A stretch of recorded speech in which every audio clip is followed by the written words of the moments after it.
ನಮಸ್ಕಾರ ವೀಕ್ಷಕರೇ, ಆಧ್ಯಾತ್ಮಿಕ ಪಯಣದ ಇಂದಿನ ಸಂಚಿಕೆಗೆ ತಮ್ಮೆಲ್ಲರಿಗೂ ಸ್ವಾಗತ.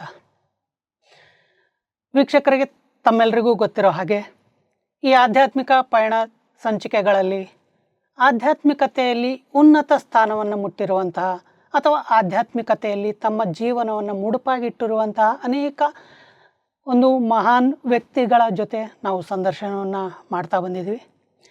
ಇವತ್ತಿನ ಈ ಸಂಚಿಕೆಗೂ ಸಹ ಒಬ್ಬ ಮಹಾನ್ ವ್ಯಕ್ತಿ ಬ್ರಹ್ಮಕುಮಾರಿ ಸಂಸ್ಥೆಯಲ್ಲಿ ಅಂದರೆ ಪ್ರಜಾಪಿತ ಬ್ರಹ್ಮಕುಮಾರಿ ಈಶ್ವರೀಯ ವಿಶ್ವವಿದ್ಯಾಲಯದಲ್ಲಿ ಸಂಜಯ, ಗಣೇಶ, ದದೀಚಿ ಅಥವಾ ವ್ಯಾಸ ಅಂತ ಕರೆಸ್ಕೊಳ್ಳುವಂತಹ ವ್ಯಕ್ತಿತ್ವದ ವ್ಯಕ್ತಿ. ಅವರು ಸುಮಾರು ಹಿಂದಿ, ಇಂಗ್ಲೀಷ್, ಉರ್ದು ಈ 3 ಭಾಷೆಗಳಲ್ಲಿ 200ಕ್ಕೂ ಹೆಚ್ಚು ಪುಸ್ತಕಗಳನ್ನು ಬರೆದಿರುವಂತಹ ಜಗದೀಶ್ ಚಂದ್ರ ಹಸಾಜಿ ಅವರ ಒಂದು ಬಲಗೈ ಬಂಟ ಅಂತಲೂ ಸಹ ಹೇಳ್ಬೋದು. ಅಂಥ ಒಂದು ಅವರಿಗೆ ಸಹಾಯಕವಾಗಿದ್ದಂಥ ಒಬ್ಬ ಮಹಾನ್ ವ್ಯಕ್ತಿ ಬ್ರಹ್ಮಕುಮಾರ ಮಹೇಶ್ ಅಣ್ಣವರು. ಅವರು ಇವತ್ತಿನ ಈ ಸಂಚಿಕೆಗೆ ಬಂದಿದ್ದಾರೆ. ಬನ್ನಿ ಅವ್ರನ್ನ ಈ ಸಂಚಿಕೆಗೆ ಸ್ವಾಗತ ಮಾಡ್ತಾ ಅವರ ಬಾಲ್ಯದ ಜೀವನ ಹೇಗಿತ್ತು, ಅವರು ಹೇಗೆ ಈ ಆಧ್ಯಾತ್ಮಿಕತೆಯ ಕಡೆಗೆ ತಿರುಗಿದರು ಅನ್ನುವಂಥ ಅನೇಕ ವಿಷಯಗಳನ್ನು ಅವರಿಂದ ತಿಳ್ಕೊಳ್ಳೋಣ. ಅಣ್ಣವರೇ, ತಮಗೆ ಈ ಕಾರ್ಯಕ್ರಮಕ್ಕೆ ಸ್ವಾಗತ. ನಮಸ್ಕಾರ. ಅಣ್ಣವರೇ, ಒಂದು ನಾಣ್ಣುಡಿ ಇದೆ, ಬೆಳೆಯುವ ಸಿರಿ ಮೊಳಕೆಯಲ್ಲಿ ನೋಡು. ಅಂದರೆ ಮರ ಹೇಗಾಗುತ್ತೆ ಅನ್ನುವಂಥದ್ದನ್ನು ನಾವು ಮೊಳಕೆಯಲ್ಲೇ ನೋಡ್ಬೋದು. ತಾವು ಇಂತಹ ಮಹಾನ್ ವ್ಯಕ್ತಿತ್ವದ ವ್ಯಕ್ತಿ ಜೊತೆಗೆ ಅಂತಹ ಮಹಾನ್ ವ್ಯಕ್ತಿತ್ವದ ವ್ಯಕ್ತಿಯ ಜೊತೆ ಒಡನಾಟದಲ್ಲಿದ್ರಿ. ಜೊತೆಗೆ ಸುಮಾರು 48 ವರ್ಷ ತಾವು ಆಧ್ಯಾತ್ಮಿಕತೆಯಲ್ಲೇ ಜೀವನವನ್ನು ನಡೆಸಿದಿರಿ. ಹಾಗಿದ್ದರೆ ತಮ್ಮ ಬಾಲ್ಯದ ದಿನಗಳು ಎಲ್ಲಿತ್ತು, ಹೇಗಿತ್ತು, ನಿಮ್ಮ ಮನೆಯ ವಾತಾವರಣ ಎಲ್ಲ ಹೇಗಿತ್ತು? ನನ್ನ ಲೌಕಿಕ ಜನ್ಮ 1953ರಲ್ಲಾಯಿತು. ಹುಟ್ಟೂರು ಈಗಿನ ಬಾಗಲಕೋಟೆ ಜಿಲ್ಲೆಯ ಹುನಗುಂದ ಅಂತ ಒಂದು ತಾಲೂಕು ಪ್ಲೇಸು. ನಮ್ಮ ತಂದೆ ಸ್ಕೂಲ್ ಶಿಕ್ಷಕರಾಗಿದ್ದರು. ಆ ಒಂದು ಮನೆತನದಲ್ಲಿ ನಾವು ಜನ್ಮಿಸಿದ್ದು. ನನಗೆ ಲೌಕಿಕದಲ್ಲಿ ಒಬ್ಬ ಹಿರಿಯ ಅಕ್ಕ, 4 ಜನ ತಂಗಿಯರು, ಒಬ್ಬ ತಮ್ಮ. ಆದರೆ ಸುಮಾರು ವರ್ಷದವರೆಗೆ 3 ಜನ ಅಕ್ಕಂದ್ರ ಜೊತೆಯಲ್ಲಿ ನಾನೊಬ್ಬನೇ ಗಂಡು ಮಗ ಆಗಿರೋ ಕಾರಣ ಮನೆಯಲ್ಲಿ ಬಹಳ ಪ್ರೀತಿ ಮತ್ತು ಮುದ್ದಿನಿಂದ ಬೆಳೆದವನು. ನನಗೆ ಚಿಕ್ಕಂದಿನಿಂದಲೂ ಈ ಸಮಾಜ ಜೀವನ ನೋಡಿದ್ರು ಒಂಥರ ಆಶ್ಚರ್ಯ ಅನ್ನಿಸ್ತಿತ್ತು. ಯಾವುದಕ್ಕೂ ಆಸಕ್ತಿ ಇರ್ತಿರಲಿಲ್ಲ. ಒಂಥರ ಏನೋ ಈ ಜಗತ್ತು ನಮಗೋಸ್ಕರ ಅಲ್ಲ ಅನ್ನುವಂಥ ಭಾವನೆ ಇರ್ತಿತ್ತು. ಮನೆಯಲ್ಲೇನೋ ನಮ್ಮ ತಂದೆ ಶಿಕ್ಷಕರಾಗಿರೋ ಕಾರಣ ನಮ್ಮೆಲ್ಲ ಚೆನ್ನಾಗಿ ಓದಿಸ್ತರು. ನನಗೆ ಪ್ರೈಮರಿ ಸ್ಕೂಲ್ಗೆ ಹೋಗಂತ ಬಿಟ್ಟು ಬಂದರೆ ನಾನು ಹೋಗ್ತಿರಲಿಲ್ಲ. ಯಾಕಂದ್ರೆ ನನಗೆ ಓದೋದಕ್ಕೆ ಮನಸ್ಸೇ ಇರ್ತೀವಿ. ಓದಿ ಏನು ಮಾಡಬೇಕು ಆ ವಯಸ್ಸಲ್ಲಿ ಈಗ ಓದಿದ್ದು ಏನು ಪ್ರಯೋಜನ ಅಂತ. ಬಟ್ ನಮ್ಮ ಹಿರಿಯಕ್ಕ ಆದವರು ನನ್ನ ಎತ್ಕೊಂಡು ಹೋಗ್ಬಿಟ್ಟು ಸ್ಕೂಲ್ನ ಬಿಟ್ಟು ಬರ್ತಿದ್ರು. ಅವ್ರು ಬಿಟ್ಟು ಮನೆಗೆ ಬರೋದ್ರೊಳಗೆ ಅವ್ರಿಗಿಂತ ಮುಂಚೆ ನಾನು ಮನೇಲಿ ಇರ್ತಿದ್ದೆ. ಕೊನೆಗೆ ನಮ್ಮ ತಾಯಿ ಸ್ವಲ್ಪ ಸ್ಟ್ರಿಕ್ಟು, ಬೆದರಿಸಿ ನಾನು ಸ್ಕೂಲಿಗೆ ಹೋಗಕ್ಕೆ ಶುರು ಮಾಡಿದ್ರು.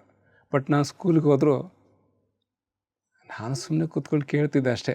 ಅದೇ ಆಲೋಚನೆಗಳು, ಯಾವುದಲ್ಲ ಆಸಕ್ತಿ ಇರಲಿಲ್ಲ.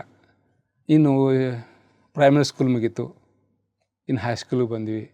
ಅಲ್ಲೆಲ್ಲ ಬರೀ ಏನಪ್ಪ ನನ್ನ ಕೆಲಸ ಅಂತ ಕೇಳಿದ್ರೆ, ಹೈಸ್ಕೂಲ್ ಬಂದಮೇಲೆ ಸ್ವಲ್ಪ ಬುದ್ಧಿ ತಿಳುವಳಿಕೆ ಬಂತಲ್ಲ, ಆಗ ದಿನಾಲು ಸ್ಕೂಲ್ಗಂತೂ ಹೋಗೋದೆ. ಸ್ಕೂಲ್ ಯಾವತ್ತೂ ತಪ್ಪಿಸ್ತಿರಲಿಲ್ಲ, ರೆಗ್ಯುಲರ್. ಮತ್ತು ಯಾವಾಗಲೂ ನಾನು ಒಂದು ದಿವಸನೂ ಊರಲ್ಲಿ ಇರ್ತಿರಲಿಲ್ಲ. ಸ್ನೇಹಿತರ ಜೊತೆ ಹೊರಟೋಗ್ಬಿಡೋದು.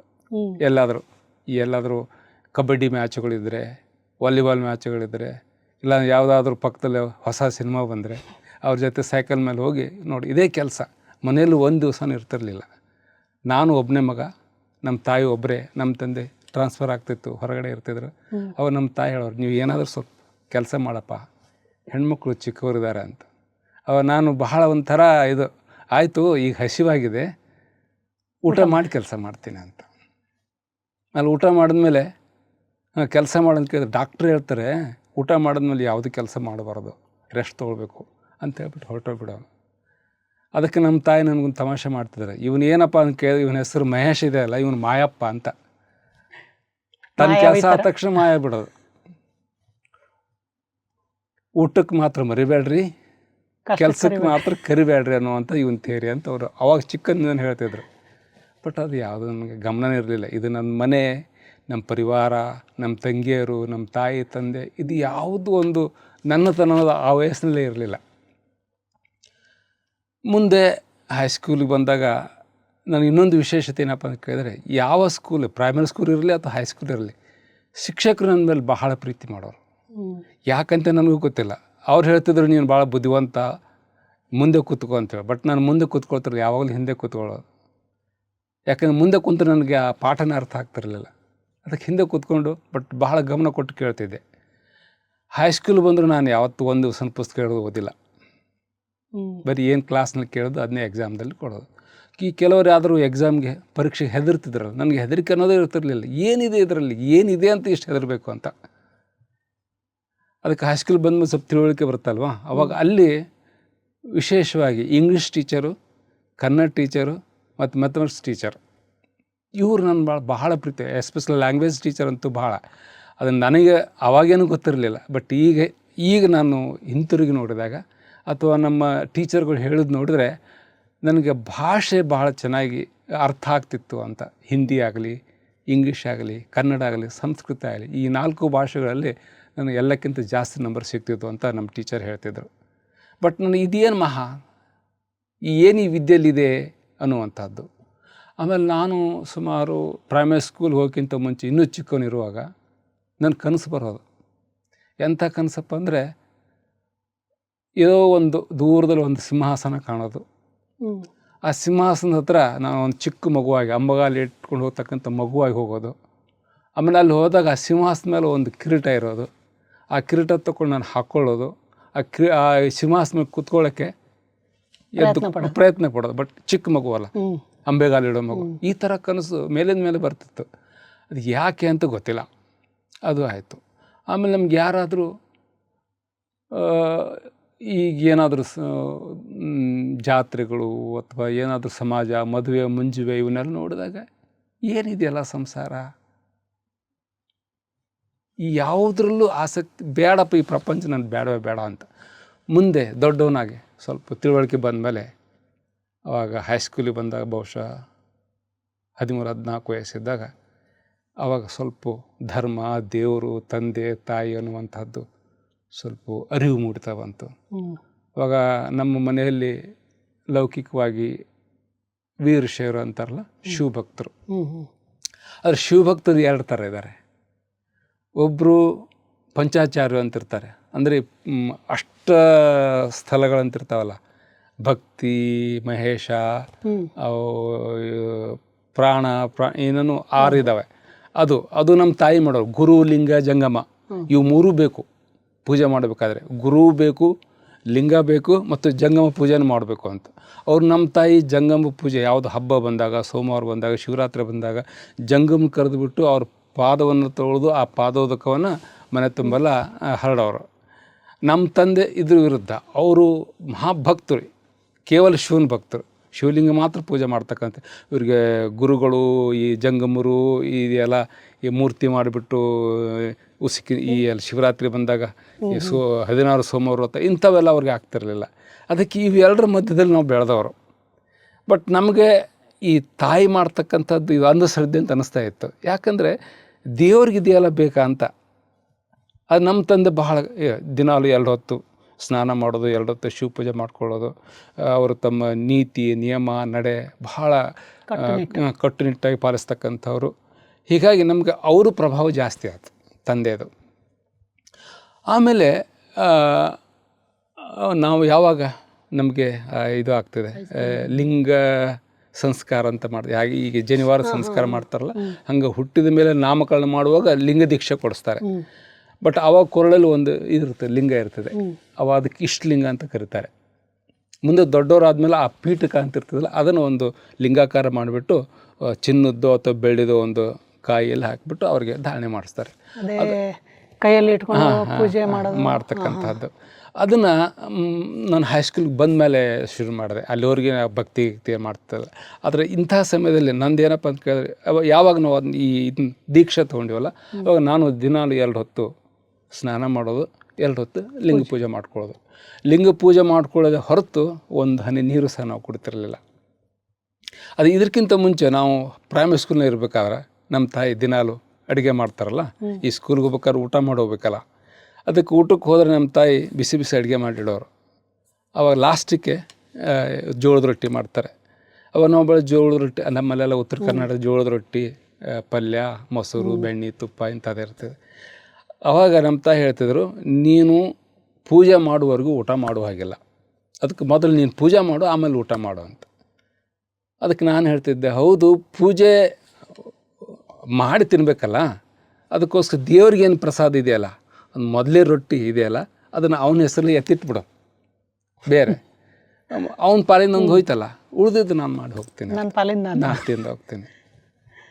ಈ ಥರ ಕೊನೆಗೆ ನಮ್ಮ ತಾಯಿ ಇಲ್ಲ ನೀನು ಮಾಡಲೇಬೇಕು. ಅವ ನಾನು ಪ್ರಶ್ನೆ ಕೇಳ್ತಿದ್ದೆ, ಆ ಪರಮಾತ್ಮನ ನೀನು ಊಟ ಮಾಡ್ತಾನೆ, ಅವನು ತೋರಿಸ್ತೀವಿ, ನಾವು ತಿಂತೀವಿ.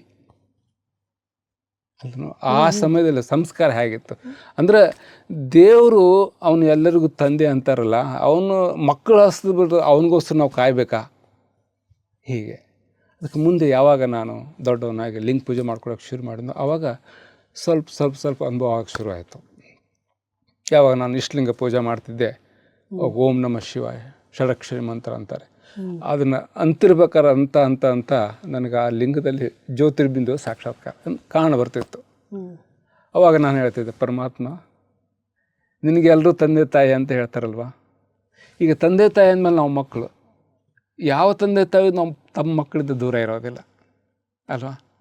ಆಗ ನೀನು ಯಾಕೆ ನಮ್ಗೆ ಕಾಣಿಸ್ತಾ ಇಲ್ಲ? ನೀನು ಯಾಕೆ ದೂರ ಇದೆಯಾ? ನನ್ನ ನಿನ್ನ ಹತ್ರ ಕರೆಸ್ಕೊ, ನನಗೆ ಸಾಕು ಈ ಪ್ರಪಂಚದಲ್ಲಿ ಬದುಕೋ ಆಸೆ ಇಲ್ಲ, ನನಗೆ ಈ ಪ್ರಪಂಚ ನನಗೋಸ್ಕರ ಅಲ್ವೇ ಅಲ್ಲ, ಅಥವಾ ನಾನು ಈ ಪ್ರಪಂಚಕ್ಕೋಸ್ಕರ ಯೋಗ್ಯ ಇಲ್ಲ, ನಾನು ಮುಕ್ತಿ ಕೊಡು, ನಿನ್ನಲ್ಲಿ ಕರ್ಕೊಂಡ್ಬಿಡು. ಯಾಕೆ ನಮ್ಮಲ್ಲಿ ಲಿಂಗೈಕ್ಯ ಅಂತ ಬರ್ತದೆ. ಈಗ ಹಾಗೆ ಈ ಜೈನ ಧರ್ಮದಲ್ಲಿ ನಿರ್ವಾಣ ಅಂತ ಹೋಗಿ ಸೇರ್ಕೊಂಡ್ಬಿಡ್ತಾರಲ್ಲ, ಹಂಗೆ ನಾವು ಲಿಂಗದಲ್ಲಿ ಐಕ್ಯ ಆಗಿಬಿಡೋದು ಅಂತ, ಪರಮಾತ್ಮನೊಂದಿಗೆ ಲೀನ ಆಗಿಬಿಡೋದು, ವಾಪಸ್ ಬರೋಂಗಿಲ್ಲ ಅಂತ. ಅದಕ್ಕೆ ನನಗೆ ಈ ಪ್ರಪಂಚಕ್ಕೆ ವಾಪಸ್ ಕಳಿಸ್ಬೇಡ, ನನಗೆ ಬೇಕಾಗಿಲ್ಲ. ಈ ಥರ ಭಾವನೆ ಆ ಚಿಕ್ಕಂದಿನಲ್ಲೇ ಇತ್ತು. ಮುಂದೆ ದೊಡ್ಡವರು ಅದು ಹೈಸ್ಕೂಲ್ ಲೆವೆಲ್ವರೆಗೂ ಇವೆಲ್ಲ ಬಂತು. ಇನ್ನು ಕಾಲೇಜ್ಗೆ ಬಂದೆವು. ಕಾಲೇಜ್ಗೆ ಬಂದಮೇಲೆ ಮತ್ತು ಕಾಲೇಜಲ್ಲೇ ಸಂಘ ಚೇಂಜ್ ಆಗಿಬಿಡ್ತದಲ್ಲ, ಕಾಲೇಜ್ ಜೀವನ ಹೇಗಿರ್ತದೆ ಅಂತ. ಬರೀ ನಾನಂತ ಹೈಸ್ಕೂಲ್ವರೆಗೆ ಏನೂ ಓದಲೇ ಇಲ್ಲ, ಸುಮ್ಮನೆ ಅಷ್ಟೇ. ಇನ್ನು ಕಾಲೇಜ್ಗೆ ಬಂದಮೇಲೆ ಫ್ರೆಂಡ್ಸ್ ಜೊತೆ ಹೋಟ್ಲಿಗೆ ಹೋಗೋದು, ತಿನ್ನೋದು, ಸಿನಿಮಾ ಇದು ಎಲ್ಲ ನಡೆಯಿತು. ಬಟ್ ಇನ್ನೊಂದು ಏನಪ್ಪ ಅಂತ ಕೇಳಿದ್ರೆ, ನಮ್ಮ ಮನೆಯಲ್ಲಿ ಎಂಥ ಸಂಸ್ಕಾರ ಅಥವಾ ನನ್ನ ಸಂಸ್ಕಾರ ಎಂಥದ್ದಿತ್ತು ಅಂದರೆ, ನಾನು ಕಾಲೇಜ್ ಮುಗಿಯೋವರೆಗೂ ಒಂದು ದಿನ ನಾನು ಹೋಟ್ಲಿಗೆ ಹೋದವನಲ್ಲ, ಹೋಟ್ಲಲ್ಲಿ ಟೀ ಕಾಫಿ ಅಥವಾ ಏನಾದ್ರು ತಿಂದಿದ್ದಿಲ್ಲ, ಏನಿದ್ರು ಮನೆಯಲ್ಲೇ ತಿನ್ನೋದು. ಮತ್ತು ನಾವು ಯಾವತ್ತೂ ಇದೆಯಲ್ಲ ಅನ್ನ ಸಾರು ಇಂಥವು ಯಾವುದೂ ತಿಂದಿಲ್ಲ, ಬರೀ ರೊಟ್ಟಿ ಪಲ್ಯ, ರೊಟ್ಟಿ ಹಾಲು, ರೊಟ್ಟಿ ಮೊಸರು, ರೊಟ್ಟಿ ತುಪ್ಪ, ರೊಟ್ಟಿ ಬೆಣ್ಣೆ, ಮನೆಯಲ್ಲೇ ಇರೋ ಕಾರಣ ನಮ್ಮ ತಂದೆ ತಾಯಿ ಇದನ್ನೇ ತಿಂತಿದ್ವಿ. ಮುಂದೆ ಕಾಲೇಜ್ ಜೀವನದಲ್ಲಿ ಸ್ವಲ್ಪ ಅಂತರ ಬರ್ತಿದೆ. ಆದರೂ ಕೂಡ ಭಗವಂತನ ಬಗ್ಗೆ ಪ್ರೀತಿ ಮಾತ್ರ ಕಮ್ಮಿ ಇರಲಿಲ್ಲ. ಮೊದಲಷ್ಟು ಇರದೆ ಹೋದರೂ ಬಿಟ್ಟು ಹೋಗಿರಲಿಲ್ಲ. ಅಂತೂ ಪರಮಾತ್ಮನ ಬಗ್ಗೆ ಭಕ್ತಿ ಭಯ ಇತ್ತು. ಮುಂದೆ ಕಾಲೇಜ್ ಮುಗಿದಾದ್ಮೇಲೆ ನಾನು ಧಾರವಾಡಕ್ಕೆ ಬಂದೆ. ಧಾರವಾಡಕ್ಕೆ ಬಂದಾಗ ಯೂನಿವರ್ಸಿಟಿಯಲ್ಲಿ 2 ವರ್ಷ ಓದಬೇಕಾಗ್ತದೆ. ಆದರೆ ಇದಕ್ಕಿಂತ ಮುಂಚೆ ಏನಪ್ಪ ಅಂತ ಕೇಳಿದ್ರೆ, ನಾನು ಹೈಸ್ಕೂಲ್ ಮತ್ತು ಕಾಲೇಜುಗಳಲ್ಲಿ NCCಯಲ್ಲಿ ನಾನು ಭಾಗವಹಿಸಿದ್ದೆ. 3 ವರ್ಷ ಹೈಸ್ಕೂಲಲ್ಲಿ, 2 ವರ್ಷ ಕಾಲೇಜಲ್ಲಿ NCC ಮಾಡಿದೆ. ಆದರೆ ಆ NCC ಯಾರು ಶಿಕ್ಷಕರು ಇದ್ದಾರಲ್ಲ, ಅವರು ನಮ್ಮ ಸೈನ್ಸ್ ಮತ್ತು ಮ್ಯಾಥಮೆಟಿಕ್ಸ್ ಟೀಚರು. ಅವ್ರು ಭಾಳ ಸ್ಟ್ರಿಕ್ಟು. ಆದರೆ ಅಚಾನಕ್ ಎಷ್ಟು ಸ್ಟ್ರಿಕ್ಟು ಅಷ್ಟೇ ಕಠೋರು ಇದ್ದರು ಅವರು. ಒಂದು ಸಲ ನನಗೆ ಯಾವತ್ತೋ ಪರೇಡ್ಗೆ ಹೋದಕ್ಕೆ ಲೇಟ್ ಆದಾಗ ಅವ್ರು ನನಗೆ ಶಿಕ್ಷೆ ಅಂತ ಕೊಡ್ತಾರೆ, ಸಜಾ. ಏನಪ್ಪ ಅಂತ ಕ್ರೌಲಿಂಗ್ ಅಂತಾರೆ ಅದಕ್ಕೆ, ಅಂದರೆ ಮೊಣಕೈ ಮೇಲೆ ಹಿಂಗೆ ನಡೆಯೋದು. ಮತ್ತು ನಾವು ಅಷ್ಟೇ ಮೊದಲಿಂದನೂ ಒಂಥರ ಡಿಸಿಪ್ಲಿನ್ಡ್, ಟೀಚರ್ ಏನು ಹೇಳ್ತಾರೆ ಕರೆಕ್ಟಾಗಿ ಮಾಡೋದು ಅಂತ. ನಾನು ಹಾಗೆ ಕ್ರೌಲಿಂಗ್ ಮಾಡಿದೆ. ಮುಂದೆ ಅದೆಲ್ಲ ಏನಾಯ್ತು, ಎಲ್ಲ ರಕ್ತ ಇಲ್ಲಿ ಮತ್ತು ಇಲ್ಲಿ, ಮತ್ತು 2-3 ದಿವಸ ಟ್ರೀಟ್ಮೆಂಟ್ ತೊಗೊಳ್ಬೇಕಾಯ್ತು. ಮನೆಗೆ ಬಂದಮೇಲೆ ಅವ್ರ ಮಿಸ್ಸಸ್ಸು ಇದನ್ನೆಲ್ಲ ನೋಡಿದ್ರು, ಕೇಳಿದ್ರು. ನಮ್ಮ ಮನೆಯಲ್ಲೂ ಭಾಳ ಬೇಜಾರಾಯಿತು. ಅವಾಗ ಈ ಊರು ಜನ ಸ್ಕೂಲ್ನಲ್ಲೆಲ್ಲ ಆ ಟೀಚರ್ಗೆ ಬೈಯೋಕ್ಕೆ ಶುರು ಮಾಡಿದ್ರು, ಎಂಥವ್ರಿ ನೀವು, ಮನುಷ್ಯತ್ವ ಅನ್ನೋದೇ ಇಲ್ವಲ್ಲ, ಆ ಚಿಕ್ಕ ಮಕ್ಕಳಿಗೆ ಹೀಗೆಲ್ಲ ಮಾಡ್ತೀರಂತ. ಅವ್ರಿಗೆ ಅದ್ರದ್ದು ಪ್ರಭಾವ ಭಾಳ ಆಗಿತ್ತು. ಓಹ್ ಈ ಹುಡುಗ ಇಷ್ಟೊಂದು ಚಿಕ್ಕವನಾದರೂ ಎಷ್ಟು ಕರೆಕ್ಟಾಗಿ ಪಾಲನೆ ಮಾಡಿದಲ್ಲ ಅಂತ. ಹೀಗೆ ಅವರ ಒಂದು ಅಭಿಮಾನ ಆವಾಗಿನಿಂದಲೂ ಶುರು ಆಯಿತು. ಮುಂದೆ ನಾನು ಕಾಲೇಜ್ ಬಂದೆ, ಮುಗೀತು, ಯೂನಿವರ್ಸಿಟಿ ಬಂದೆ. 1 ವರ್ಷ ಮುಗಿದಿತ್ತು. ನಾನು ಧಾರವಾಡದಲ್ಲಿ ಓದ್ತಾ ಇದ್ದೆ, ಒಂದು ರೂಮ್ ಮಾಡಿಕೊಂಡು ಓದ್ತಾ ಇದ್ದೆ. ಮುಂದೆ 1 ವರ್ಷ ಮುಗಿದಾದ್ಮೇಲೆ ಜಸ್ಟ್ ಮುಗಿದಿತ್ತು, ಆವಾಗ ಹುಬ್ಬಳ್ಳಿಯಲ್ಲಿ 1974 ಒಂದು ದೊಡ್ಡ ಪ್ರದರ್ಶನ ಹಾಕಿದ್ರು, ಮೇಳ ಅಂತಾರೆ. ಅದು ಬೆಂಗಳೂರಲ್ಲಿ ಇತ್ತು, ಬೆಂಗಳೂರಿಂದ ಅಲ್ಲಿ ಬಂದಿತ್ತು. ಅದು ನಾನು ನೋಡಿದೆ. ಆವಾಗ ನಮ್ಮ ತಂಗಿ ಹುಬ್ಬಳ್ಳಿಯಲ್ಲಿದ್ದರು, ನಾನು ಧಾರವಾಡದಲ್ಲಿದ್ದೆ. ಮೇಳ ಅಂದರೆ ಏನಿರುತ್ತೆ ಅದರಲ್ಲಿ? ಈ ಮೇಳ ಅಂದರೆ ಈಗ ಈಶ್ವರ್ಯ ಜ್ಞಾನದ ದೊಡ್ಡ ದೊಡ್ಡ ಚಿತ್ರಗಳು, 6x4, 4 ಫೂಟ್ ಅಗಲ, 6 ಫೂಟ್ ಎತ್ತರ.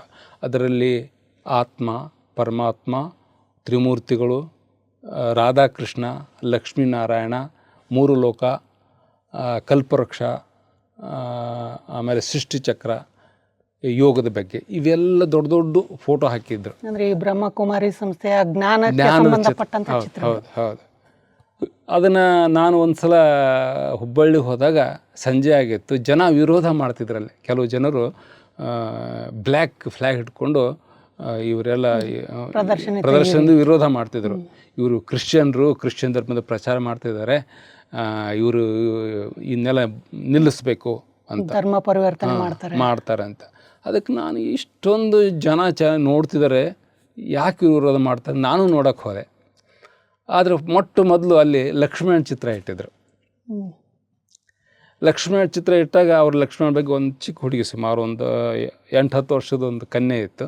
ಆ ಹುಡುಗಿ ಎಕ್ಸ್ಪ್ಲೇನ್ ಮಾಡ್ತಾಯಿತ್ತು, ಇದು ಲಕ್ಷ್ಮೀನಾರಾಯಣ, ಆಮೇಲೆ ಪರಮಾತ್ಮ ಶಿವ, ಗೋಲ್ ನಿರಾಕಾರ ಇದು ಮಹಿಮೆಗಳಿರ್ತಾವಲ್ಲ ಅದು. ಆಮೇಲೆ ನಾನು ಹೇಳ್ದೆ, ನಾವು ಶಿವಭಕ್ತರಾಗಿರೋ ಕಾರಣ ಮತ್ತು ಅದು ಮೊದಲಿಂದನೂ ಅದು ಭಾವನೆ ಇರ್ತಿದ್ದಲ್ಲ, ವೈಷ್ಣವರು ಶೈವರು ಅನ್ನುವಂಥದ್ದು. ನನಗೆ ಕೃಷ್ಣ ವಿಷ್ಣು ಇದ್ರ ಬಗ್ಗೆ ಅಷ್ಟು ಆಸಕ್ತಿ ಇರಲಿಲ್ಲ. ನಾನು ಅವ್ರ ಬಗ್ಗೆ ಕೇಳೋಕ್ಕೂ ಇಷ್ಟಪಡ್ತಿರಲಿಲ್ಲ. ಅವ್ರು ಯಾವ ಲಕ್ಷ್ಮಣನ ಬಗ್ಗೆ ಹೇಳಿದ್ರಲ್ಲ, ನಾನು ಬಿಟ್ಬಿಟ್ಟೆ. ಮುಂದ್ಗಡೆ ಹೋದಾಗ ಶಿವ ಅಂತಂದರೂ ಅದು ಗೋಲ್ ಚಕ್ರ ಹಾಕಾರಲ್ಲ. ಅದಕ್ಕೆ ನಾವು ಶಿವಭಕ್ತರು, ಶಿವನ ಬಗ್ಗೆ ನಮಗೆ ಗೊತ್ತಿರೋಷ್ಟು ಬೇರೆ ಯಾರಿಗೂ ಗೊತ್ತಿಲ್ಲ. ಅದು ಗೊತ್ತಿತ್ತು. ಈ ಮೇಳ ದಿಲ್ಲಿಯಿಂದ ಬಂದಿತ್ತು. ಅದಕ್ಕೆ ಈ ಉತ್ತರ ಭಾರತದವರು ನಮಗೇನು ಹೇಳ್ತಾರೆ ಶಿವನ ಬಗ್ಗೆ? ಯಾಕೆ ಶಿವನ ಪರಮ ಭಕ್ತರು ಇರ್ತಕ್ಕಂಥದ್ದು ದಕ್ಷಿಣ ಭಾರತದಲ್ಲಿ, ಅದು ಉತ್ತರ ಕರ್ನಾಟಕದಲ್ಲಿ ಜಾಸ್ತಿ. ನಮ್ಮ ಕಡೆ ಪ್ರತಿಯೊಂದು ಇವನ್ನು ಮನುಷ್ಯರಿಗೆ ಅಷ್ಟೇ ಅಲ್ಲ, ಪ್ರಾಣಿಗಳಿಗೂ ಶಿವನ ಹೆಸರಿಟ್ಟಿರ್ತಾರೆ. ನಮ್ಮ ಮನೆಯಲ್ಲಿ 2 ಎತ್ತುಗಳಿದ್ದು, ಆ ಎತ್ತಿಗೆ ನಮ್ಮ ದೊಡ್ಡಪ್ಪ ಏನಂತ ಹೆಸರಿಟ್ಟಂದ್ರೆ, ಒಂದು ಹೆಸರು ಶಿವ ಅಂತ, ಇನ್ನೊಂದು ಬಸವ ಅಂತ. ಅಂದರೆ ಎಷ್ಟು ಭಾವನೆ ಇರ್ತದೆ ಅಂದರೆ, ನಾವು ಪ್ರಾಣಿಗಳನ್ನು ನಾವು ಕರೆದ್ರೂ ಸಹ ಅಲ್ಲಿ ಪರಮಾತ್ಮ ಹೆಸರಿರಬೇಕು ಅಂತದೆ.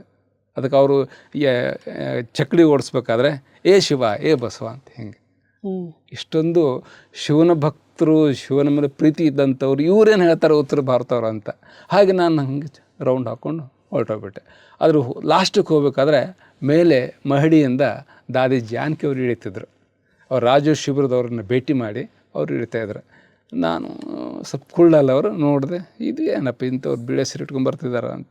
ಅವಾಗ ಜಸ್ಟ್ ಅವ್ರು ನನಗೆ ಕೇಳಿದ್ರು, ತುಂಬಿ ಅವಾಗ ರೋಜ ಅಂತ. ಅವ್ರಿಗೆ ದೊಡ್ಡವರು ಏನು ಹೇಳ್ತಾರೆ, ಹಾಜಿ ಅಂತ ಅಷ್ಟು ಹೇಳಿ ಹೊರಟು ನಾನು ಬಂದುಬಿಟ್ಟೆ ಮನೆಗೆ. ಆವಾಗ ಆ ಒಂದು ಶಿಬಿರದಲ್ಲಿ ನಮ್ಮ ಸಿಸ್ಟರೇ ಹೋಗ್ತಾಯಿದ್ರು. ಅವ್ರು ಪೂರ್ಣ ಕೋರ್ಸ್ ಮುಗಿಸಿದ್ರು. ಅವ್ರು ದಿನ ನಾನು ಧಾರವಾಡದಿಂದ ಹುಬ್ಬಳ್ಳಿ ಬರ್ತಿದ್ದೆ, ವಾರಕ್ಕೊಂದು ಸಲ ಬಂದಾಗ ಅವ್ರು ಭೇಟಿ ಮಾಡೋಕ್ಕೆ ಬಂದಾಗ ಅವ್ರು ಏನು ಮಾಡ್ತಿದ್ರು, ನಾನು ಬಂದಾಗ ಶನಿವಾರ ಬಂದು ಮಂಡೇ ವಾಪಸ್ ಹೋಗ್ತಿದ್ದೆ ಕಾಲೇಜಿಗೆ. ಅಲ್ಲ, ಇದ್ರ ಮಧ್ಯೆ ಈ ನಿಮ್ಮ ಸಿಸ್ಟರ್ ಏನಿದ್ರು, ಅವರು ಅದೇ ಮೇಳದಲ್ಲಿ ಅದೇ ಜ್ಞಾನ ತಗೊಂಡ್ರು. ಬಟ್ ನನಗೆ ಅವ್ರು ಹೇಳಿಲ್ಲ, ನನಗೆ ಗೊತ್ತಿಲ್ಲ. ಅವ್ರು ಹೋಗಿದ್ದು ನಿಮಗೆ ಗೊತ್ತಿಲ್ಲ, ನಿಮ್ದು ಅವ್ರಿಗೆ ಗೊತ್ತಿಲ್ಲ. ನಾನು ಸುಮ್ಮನೆ ನೋಡಿ ವಾಪಸ್ ಬಂದ್ಬಿಟ್ಟು. ಅವ್ರು ರೆಗ್ಯುಲರ್ ಹೋಗ್ತಿದ್ರು, ನಾನು ಧಾರವಾಡದಲ್ಲಿ ಇರ್ತಿದ್ನಲ್ಲ, ಅವ್ರು ಇಲ್ಲಿದ್ದ ಹೋಗ್ತಾಯಿದ್ರು. ಮುಂದೆ ನಾನು ಬಂದಾಗಲೆಲ್ಲ ಅವ್ರು ಏನು ಮಾಡ್ತಿದ್ರು, ಈ ಚಿತ್ರ ಪ್ರದರ್ಶನ ಇರ್ತಿದ್ದಲ್ಲ ಅದು ನನ್ನ ಮುಂದೆ ತೆಗೆದಿಡ್ತಿದ್ರು, ಅಥವಾ ಮುರಳಿ ಒಂದು ತೆಗೆದು ಮುಂದೆ ಇಡ್ತಿದ್ದೆ ಟೇಬಲ್ ಮೇಲೆ, ಇವನು ಓದಲಿ ಅಂತ. ನಾನು ಸುಮ್ಮನೆ ಇರಲಿ ಅಂತ ಒಂದು ಸಲ ಕನ್ನಡ ವಾಣಿಯನ್ನು ತೆಗೆದು ನೋಡಿದಾಗ ನಾನು ಕನ್ನಡ ಅಕ್ಷರ ಅಂತ ಗೊತ್ತಾಗ್ತಿದೆ, ಬಟ್ ಓದಿದ್ರು ಒಂದೂ ಅರ್ಥ ಆಗ್ತಿರಲಿಲ್ಲ ಶಬ್ದಗಳು. ಸಂಗಮ ಯುಗ, ಬ್ರಹ್ಮ, ಯಾಕಂದರೆ ವಿಶೇಷ ಶಬ್ದಗಳು ಇದೇನೇ ಅರ್ಥ? ಸಂಗಮ ಯುಗ ಅಂದ್ರೇನು, ಬ್ರಹ್ಮಾಂಡ ಅಂದ್ರೇನು, ತ್ರಿಮೂರ್ತಿ ಅಂದ್ರೆ ಎಲ್ಲೂ ಕೇಳಿಲ್ಲ. ಮತ್ತು ಅಲ್ಲದೆ ಮನುಷ್ಯನ ಬುದ್ಧಿ ಭ್ರಷ್ಟವಾದಾಗ ಈಶ್ವರ ಜ್ಞಾನ ಅರ್ಥ ಆಗೋದಿಲ್ಲ. ಈಗ ನಾವು ಏನಿದ್ರು ದೈಹಿಕವಾಗಿ ಪವಿತ್ರವಾಗೋದು, ಮಾನಸಿಕವಾಗಿ ಅಪವಿತ್ರ ಅಲ್ಲ. ಕಲಿಯುಗದವ್ರು ಏನು ಕಾಮ ಕ್ರೋಧ ಲೋಭ ಇದ್ದೇ ಇರ್ತಾವಲ್ಲ ಮನುಷ್ಯನಿಗೆ, ಅದಕ್ಕೆ ನನಗೆ ಭಾಷೆ ಅರ್ಥ ಆಗಲಿಲ್ಲ, ಬಿಟ್ಬಿಟ್ಟೆ. ಮುಂದೆ ಒಂದು 6 ತಿಂಗಳಾದಮೇಲೆ, ಬಹುಶಃ ಅಕ್ಟೋಬರ್ 2ನೇ ತಾರೀಕು 1974, ಅವತ್ತು ರಜಾ ಇತ್ತು. ನಾನು ಅವತ್ತಲ್ಲಿ ಬಂದಿದ್ದೆ ನಮ್ಮ ಸಿಸ್ಟರ್ ಹತ್ರ. ಅವತ್ತು ಅವರು ರಾತ್ರಿ 10 ಗಂಟೆ ಆಗಿತ್ತು ಬರಬೇಕಾದ್ರೆ, ಆ ಚಿತ್ರ ಪ್ರದರ್ಶನದಲ್ಲಿ ಶಿವಲಿಂಗದ ವಿಕಾಸ ಅಂತ ಬರುತ್ತೆ. ಅದನ್ನು ಅವರು ಹೇಳಿದರು. ಶಿವಲಿಂಗ ಅಂದರೆ ಶಿವಲಿಂಗ ಹೇಗೆ ಅದು ಡೆವಲಪ್ ಆಯಿತು ಅಂತ. ಪರಮಾತ್ಮ ನಿರಾಕಾರ ಇದ್ದಾನೆ, ಜ್ಯೋತಿ ಸ್ವರೂಪನಿದ್ದಾನೆ. ನಾವಂತೂ ಲಿಂಗವಂತೂ ಪೂಜೆ ಮಾಡ್ತೀವಿ. ಈ ಲಿಂಗ ಏನು? ಆ ನಿರಾಕಾರ ಪರಮಾತ್ಮನ ಒಂದು ಸಾಕಾರ ರೂಪ. ಯಾಕಂದ್ರೆ ಪರಮಾತ್ಮ ಜ್ಯೋತಿ ಸ್ವರೂಪ ಆಗಿರೋ ಕಾರಣ ಕಣ್ಣಿಗೆ ಕಾಣೋದಿಲ್ಲ. ಅದನ್ನ ಪೂಜೆ ಮಾಡಬೇಕಾದ್ರೆ ಒಂದು ಲಿಂಗಾಕಾರ ಮಾಡಿದರು, ಸಿಂಬಲಿಕ್ ಆಗಿ. ಮಾಡಿದರು. ಅದನ್ನ ಮೊದಲು ನಾವು ನೋಡಿದಾಗ ನೆಲದ ಸಮತಳದಲ್ಲಿ ಇತ್ತು, ಕುತ್ಕೊಂಡು ಅದನ್ನ ಮಾಡಬೇಕು ಅಂತ. ನಾವು ಏನು ಮುಂದೆ ಬರ್ತಾ ಶಿವಲಿಂಗದ ಪೀಠ ಇದೆಯಲ್ಲ, ಅದನ್ನ ದೊಡ್ಡದು ಮಾಡಿದರು. ಅದು ದೊಡ್ಡದಾಯಿತು ಹೊರತು ಶಿವಲಿಂಗದಲ್ಲಿ ಏನು ವ್ಯತ್ಯಾಸ ಆಗಲಿಲ್ಲ. ಅದಕ್ಕೆ ನಾವು ಪೂಜೆ ಮಾಡಬೇಕಾಗಿದ್ದು ಶಿವಲಿಂಗಕ್ಕೆ. ವ್ಯಕ್ತಿಗೆ ಮೊದಲು ಕೆಳಗೆ ಕೂತ್ಕೊಳ್ಳೋಕ್ಕಾಗಿದ್ದು ಸ್ವಲ್ಪ ಹೈಟ್ ಮಾಡಿದ್ರೆ, ನಿಂತ್ಕೊಂಡು ಮಾಡಲಿ ಅಂತ. ಅದಕ್ಕೆ ಅದು ಶಿವಲಿಂಗ ಅಂದರೆ ನಿರಾಕಾರ ಶಿವನ ಪ್ರತಿರೂಪ. ನನಗೆ ಅಲ್ಲೇ ಫ್ಲ್ಯಾಶ್ ಆಯಿತು.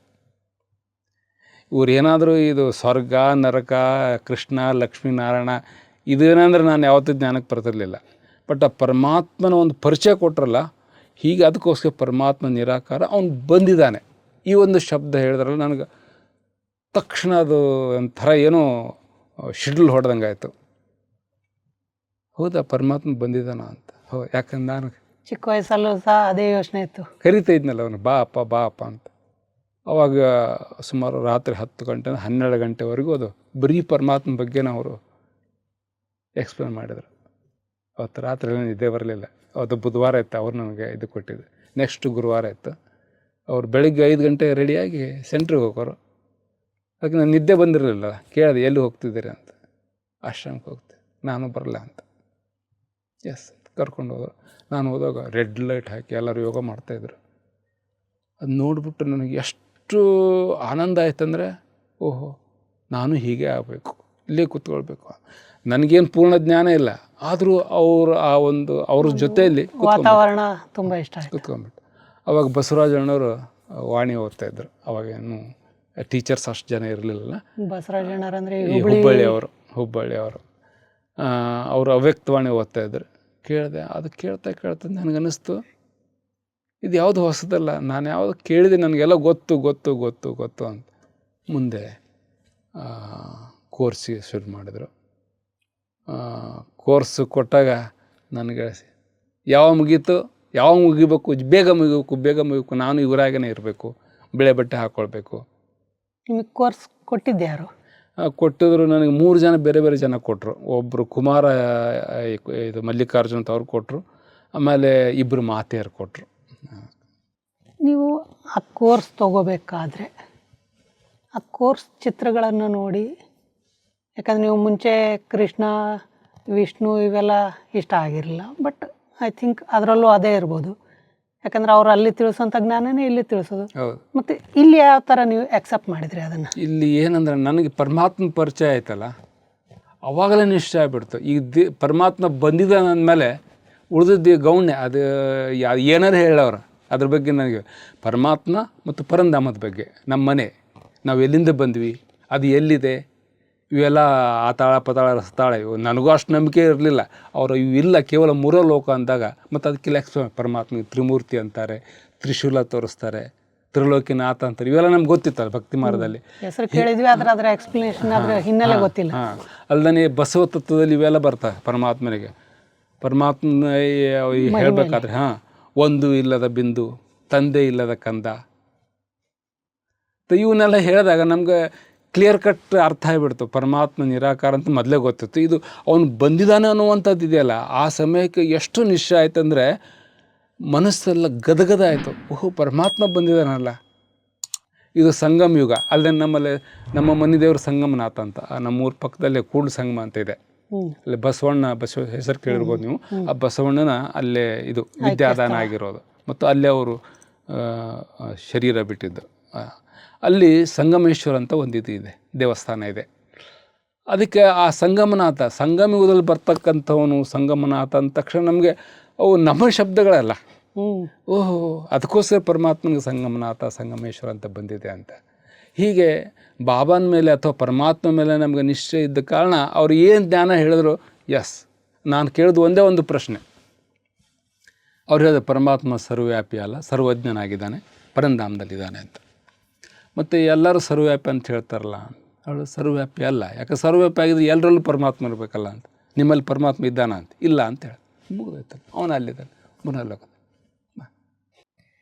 ಈ ಕೋರ್ಸ್ ಸಂಪೂರ್ಣ ಮುಗಿಸಿದ ಮೇಲೆ ನೀವು ಹೇಳ್ತಾ ಇದ್ರಿ ಅದು ಯಾವಾಗ ಮುಗಿಯುತ್ತೋ, ನಾನು ಯಾವಾಗ ಬಿಳಿ ಬಟ್ಟೆ ಹಾಕ್ತೀನೋ ಅನ್ನೋ ಒಂದು ಆತುರ ಇತ್ತು ಅಂತ.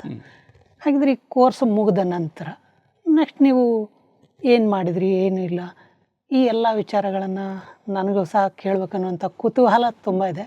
ಆದರೆ ಸಮಯದ ಅಭಾವದಿಂದ ಇವತ್ತಿನ ಈ ಸಂಚಿಕೆಯನ್ನು ನಾನು ಇಷ್ಟಕ್ಕೆ ಮುಗಿಸ್ತಾ ಇದ್ದೀನಿ. ತಾವು ಮತ್ತೊಮ್ಮೆ ಸಮಯ ಕೊಟ್ಟು ನಮ್ಮ ಸಂಚಿಕೆಗೆ ಬಂದು ನಮ್ಮ ವೀಕ್ಷಕರಿಗೆ ನಿಮ್ಮ ಜೀವನದ ಅನೇಕ ಪುಟಗಳು ಇನ್ನೂ ಬಾಕಿ ಇದೆ, ಅವೆಲ್ಲವೂ ಸಹ ತಿಳಿಸ್ಕೊಡ್ಬೇಕಂತ ಕೇಳ್ತಾ ತಮ್ಮ ಅಮೂಲ್ಯ ಸಮಯವನ್ನು ಈ ಸಂಚಿಕೆಗೆ ಕೊಟ್ಟು ತಮ್ಮ ಜೀವನದ ಬಾಲ್ಯದ ದಿನಗಳನ್ನು ತಿಳಿಸ್ಕೊಟ್ಟಿದ್ದೀರಿ. ತಮಗೆ ಭಾಳ ಭಾಳ ಧನ್ಯವಾದಗಳು. Thank you.